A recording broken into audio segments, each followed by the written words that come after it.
Hammaga assalomu alaykum. Biz YouTube sahifamizda odam organizmi uchun kerak bo'lgan vitamin batlarni ko'rsatib boramiz.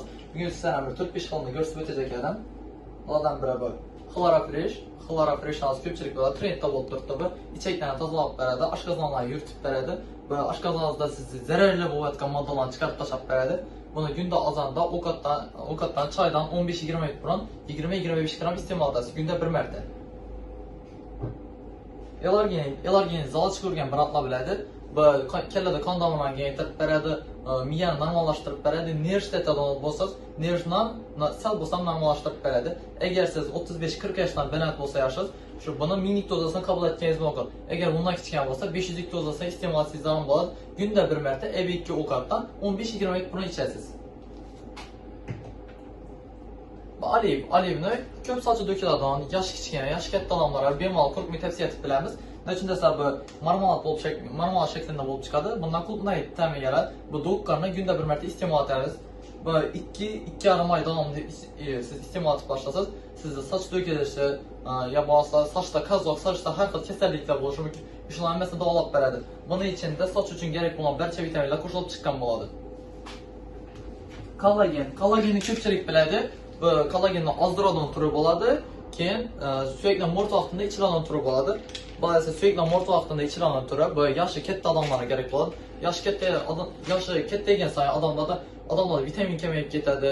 Suyaklar mo'rtlashib boshlaydi. Shunday vaqtda ichsangiz bo'ladi. Kunda 2 vaqt ichiladi. Ozonda bir marta, kechda bir marta do'kkarni ichasiz. Vitamin D3 ni siz ozonga choydan keyin ichasiz. Bu sizin suyaklaringizdan mo'rtlashtirib beradi. Xorishni yo'qotib beradi va sizga bir kun davomida energiya yaratib berib biladi. Iron haqqında ko'pchilik shart emas. Nechun desa bu jeleza qon ko'paytiradi. Hamma biladi buni, lekin ko'pchilikda aytadigan xato nima bo'ladi? Bo'g'ana qon kemaga oltinda ichiladi, qon ko'paytiradi uni deydi. Yo'q, bunday emas. Agar odam ves olajak bo'lsa, yo bo'lmasa dim ozg'in bo'lsa, shunday vaqtda ichsangiz bo'ladi. Nechun desa qon ko'paytiradigan ichganingizdan keyin sizda qon miqdori ko'paygan sayin organizm ko'proq ves talab etadi.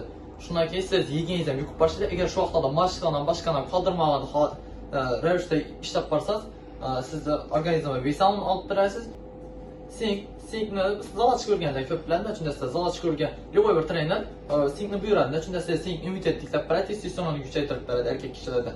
Siz buni ichib boshlangizdan keyin ishtahangiz ham yaxshilashadi, immunitetingiz ham tiklanadi, o'sha energiyani berib biladi sizga. Ba'zi kollagenni O'zbekiston bo'yicha ozdirish, soch to'kilishi, tirnoq tushishi, ishini yoqlada ichish uchun bo'ladi eng yaxshi kollagenlar bor.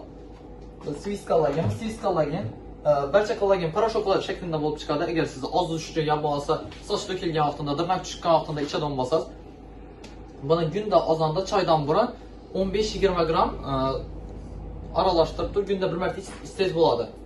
Siz buni 1-1,5 oy davomida ichasiz. O'zi bir kursi ichgani bo'lib chiqadi. Buni ichganingizdan keyin agar siz soch tushirgansiz, uni davolab berib biladi. Agar ozish uchun ichajak bo'lsangiz, buni ozdirib ham beradi. 5 kiloda 7 kilogacha bir oy davomida ves tashishingizga yordam beradi. Shunday qiziq ma'lumotlarni o'tirib bermaslik uchun bizning YouTube sahifamizga obuna bo'lib qo'ying.